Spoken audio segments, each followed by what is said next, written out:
Hey guys, I wrote an article today called On Finding Your Spiritual Calling. I want to read this to you here in this video. Let's begin. On Discovering Your Spiritual Calling by 𝓂𝓃, read by 𝓂𝓃. Man's kingship is such that he be good, Man's kingship is such that he be a good master and keeper over his own house, that anything and any thought that would limit man from fully knowing himself on the deepest level simply does not belong in his house. If it doesn't contribute to man's perfect well-being and accord with principle, it does not belong. That any discordant thought or condition simply does not belong in his house. You will see that this is not rocket science. The trouble starts when we look to the outside world for truth.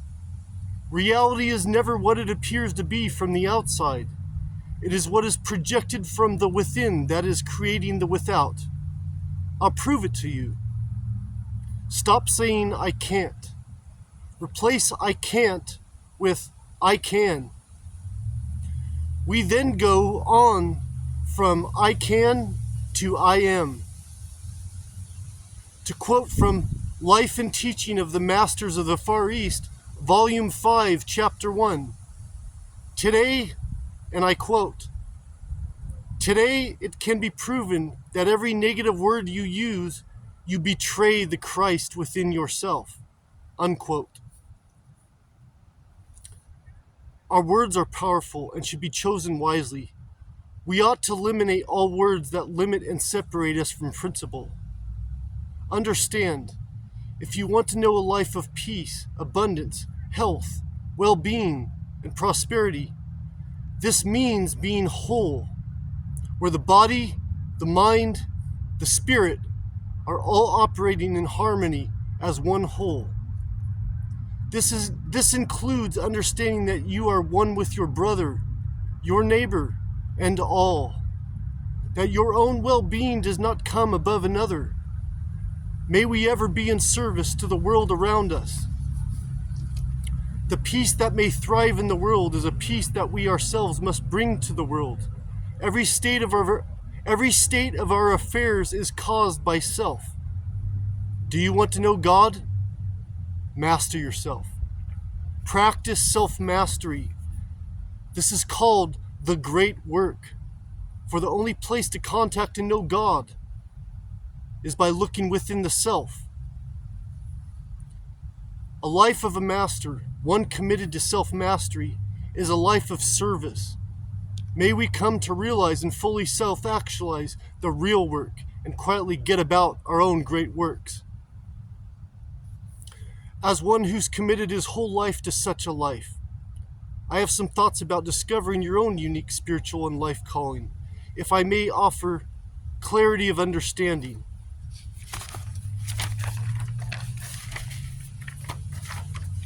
You know you're on the spiritual path by how you feel inside, at home and at one with your deepest longing, in your own element. We ought to ever keep our consciousness close to the core of our being, centered on our life purpose, right with God.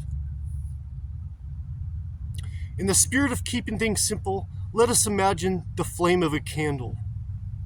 Yes, the flame of a candle has two basic components. You have the flame and source of light, and the smoke above it. Let's say the light of the flame represents the principal cause of your life. This is the hidden private world inside of you, at the core. The smoke above the candle is the effect, your life as it appears to you, flowing out from you, from the center.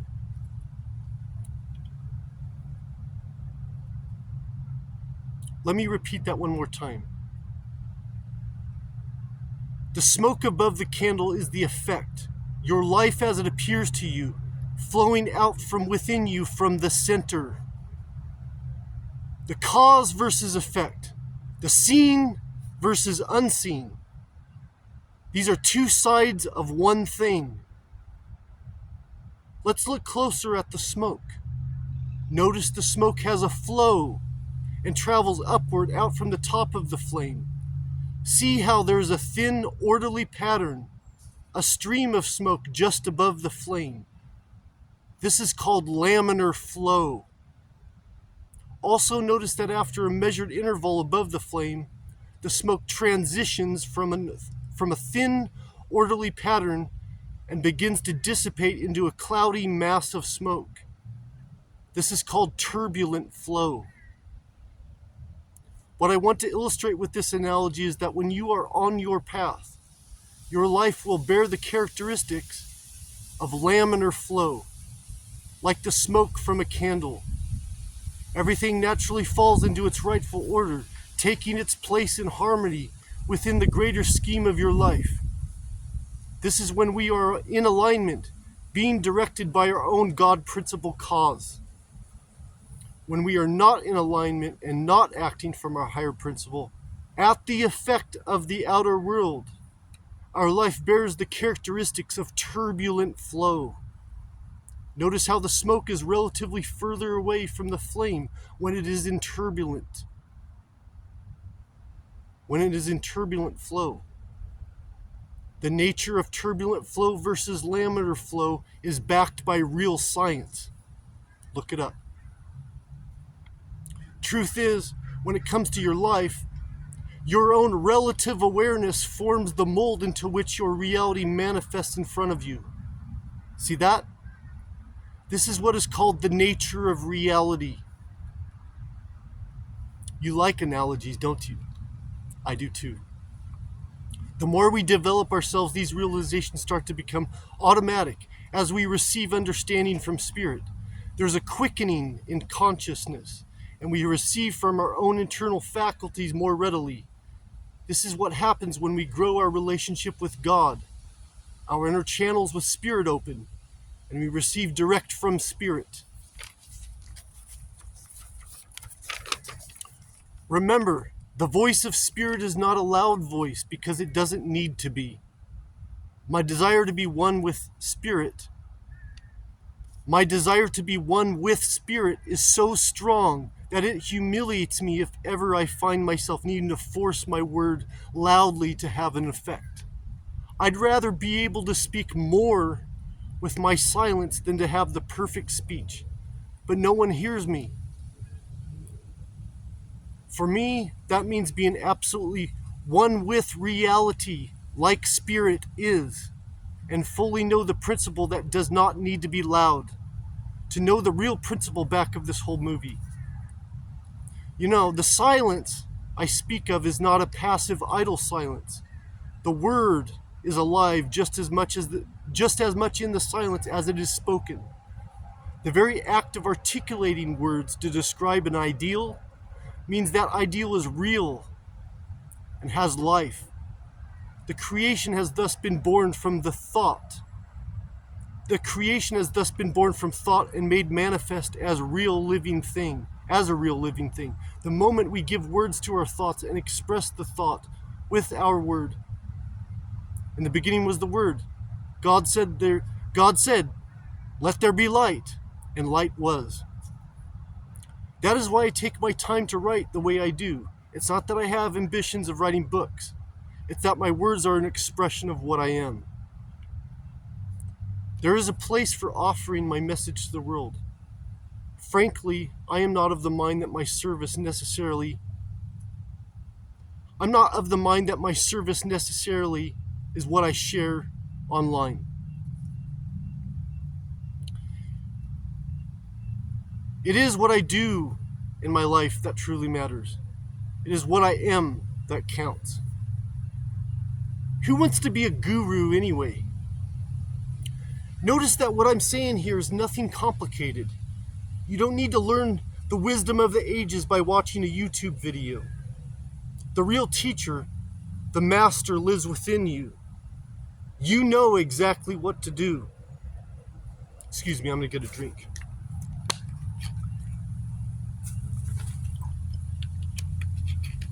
You know exactly what to do.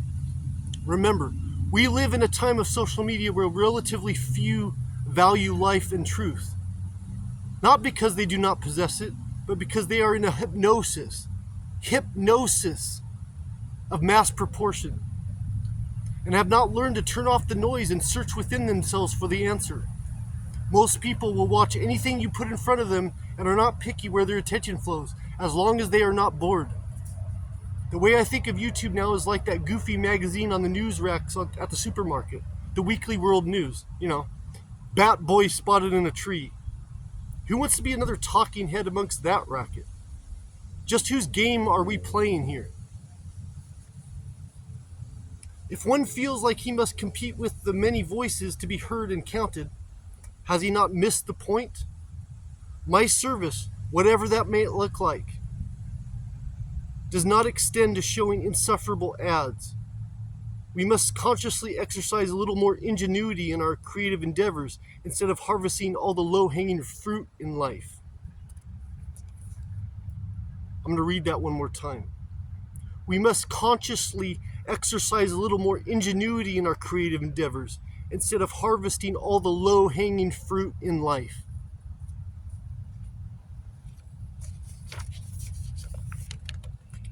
Here's an interesting fact.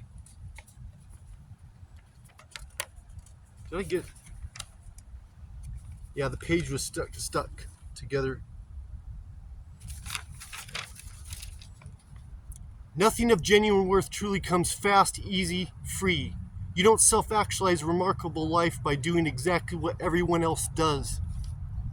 I am a man of God. I am an independent thinking individual. I march to my own beat. I make my own way in life, guided simply by the light that is within me. There is nothing mysterious or complicated. Shadow is simply an absence of light. Remember, the moment a candle is lit in a dark room, the light immediately fills the darkness. There is only light. Well, let's see. I dare say, if I hold the power to influence anyone into a state of perfect peace and harmony, why stop there? What's to say I cannot influence a poor man into a state of perfect abundance?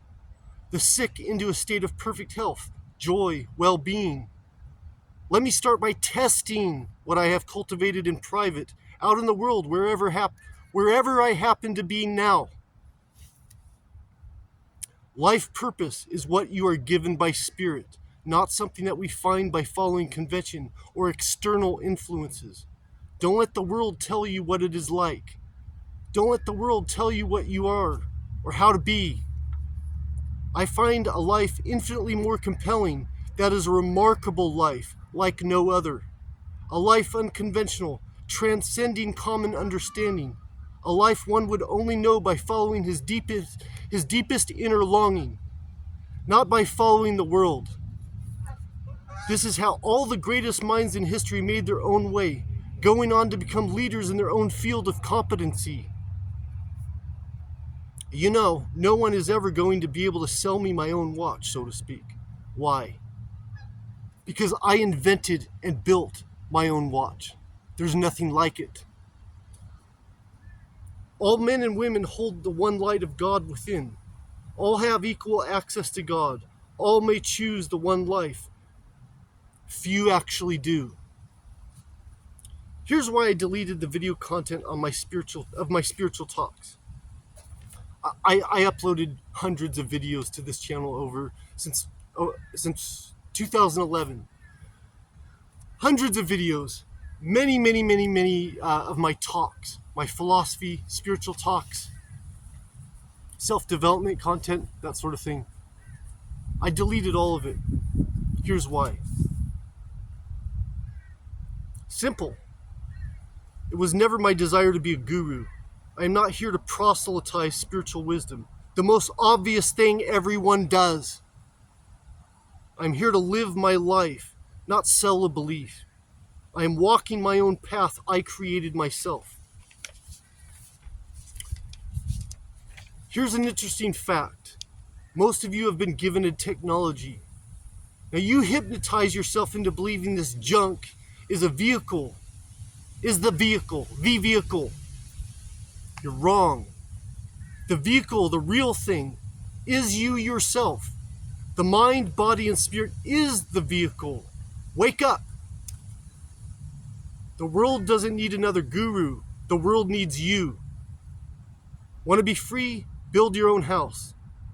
Do not look for shortcuts, easy, fast ways to advance your position in any material sense, because freedom does not come fast, easy, and free. To believe it does is to be an easy target for manipulation. The way is not that we must The way is not that we must move with a sense of urgency. When you know the living Christ within, what's the rush? We can cool our jets. Reality cannot be mistaken, or misplaced. Quote, before there was Abraham, I am, unquote. Okay, so that's the end of my article I wrote today.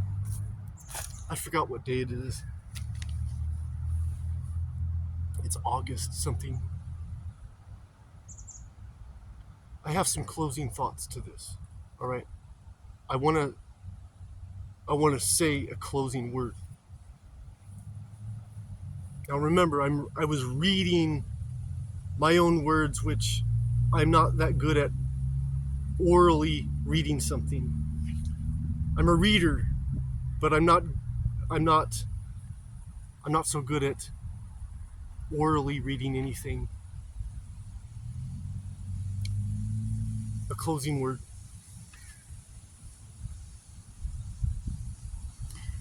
You don't need to be anything other than what you are, okay? The way you are right now is enough. You know, you may have seen these signs if you ever walk past some churches, all right? Now, I don't go to church, but you will recall the expression, come as you are, come as you are. Well, come as you are isn't just come to church as you are. We come to God as we are. For really, God is ever with us. We cannot possibly separate ourselves from God. The feeling of separation is it's a hypnosis is what it is. It's a self-imposed hypnosis. We are actually separated, but relative to our own awareness, we separate ourselves, and that's where our troubles start. That is the source of our troubles, the sense that we separate ourselves from principle, okay? But the point I wanted to make here is that we come as we are. Come where? To the moment. There is only now. There is only now. Right here. Now. The present moment. That's reality. We come to every moment just as we are. We don't need to feel like we need to make ourselves over into something that we're not. We don't need to be any particular way, all right? We don't need to be any particular way. Just come as you are to this moment. I am an advocate for self-mastery because my life is committed to a life of self-mastery. As I stated in that article, I'm a man of God. This is not something that I tell people. It's a private inner relationship I have with my Holy Father.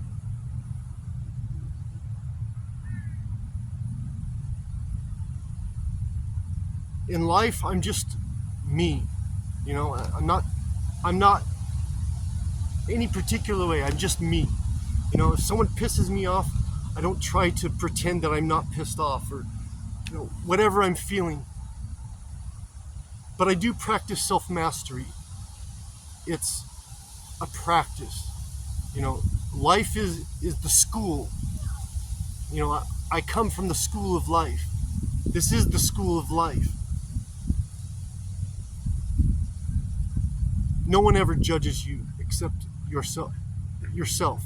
God doesn't judge you. God does not judge us. All right? That is a lie. God does not judge us. From the point of view of the eternal creator, the principle, the universal principle, all is perfect. To cultivate an eye that sees perfection in all things is to be one with principle, God.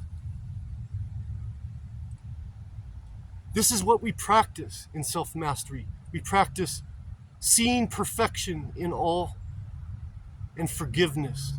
Forgiveness. If we can't do that,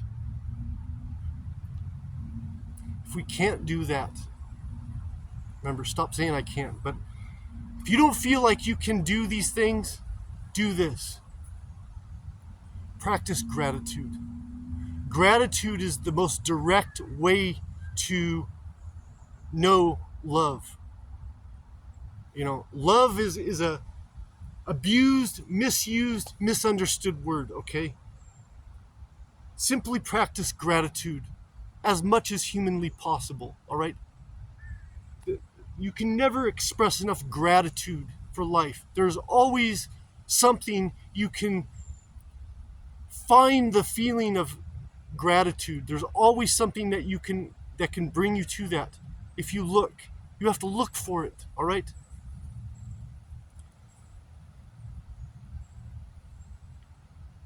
Mastery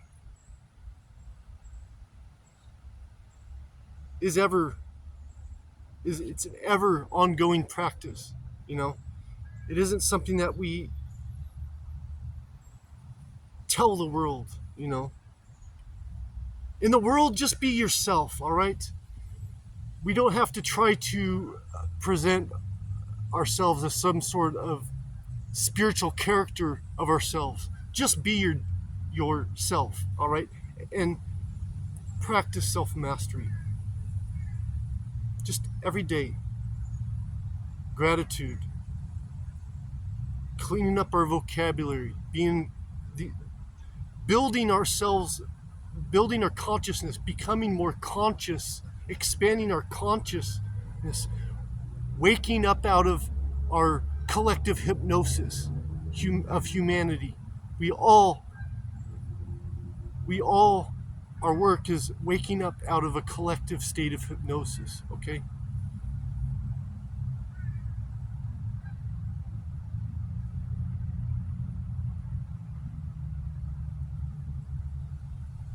Many years ago, this was, I think in 2009, somewhere around there, 2009, 2008 or 2009, I had a dream. And in the dream was a dark tunnel. And I was walking down this dark tunnel, hand in hand, side by side, with the glowing, radiant, just this glowing, radiant man. It was the Christ. I was walking hand in hand with Christ through this dark tunnel. And the ground we were walking on was like a catwalk. Something like a catwalk, where on both sides were a pit running the length of the tunnel. At the end of the tunnel was just light.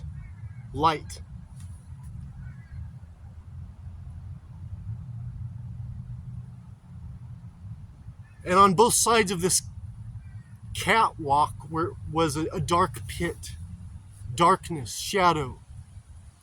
And from the shadows were many arms reaching out, clawing, screaming, voices screaming, the most terrifying, horrible screams you can ever imagine. cries of suffering,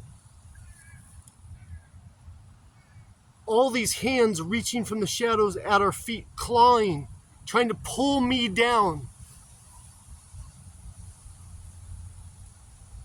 And I looked at Christ, and he didn't take his eyes off the light. He just kept walking.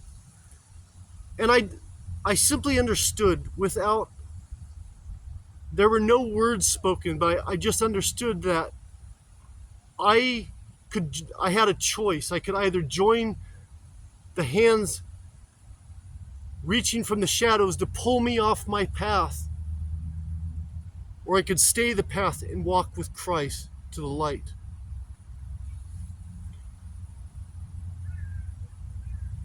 Ever since that dream, I have never forgotten that dream. There's no way I could ever forget that dream. And from that moment forward, I've never forgotten that dream. It changed me. It was a watermark on my spiritual path.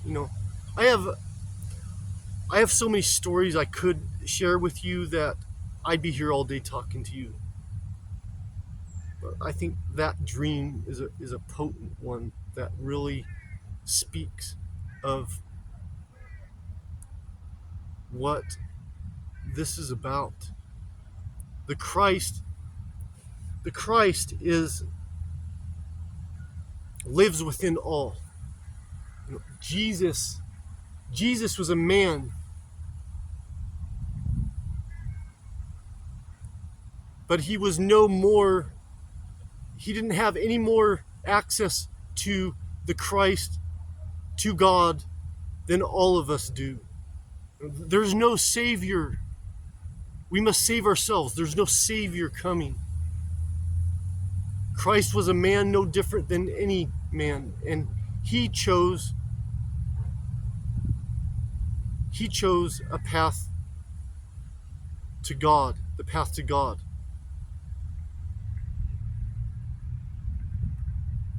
We all have just as much access, just as much access to the Christ within. We all may choose the one life. Few do.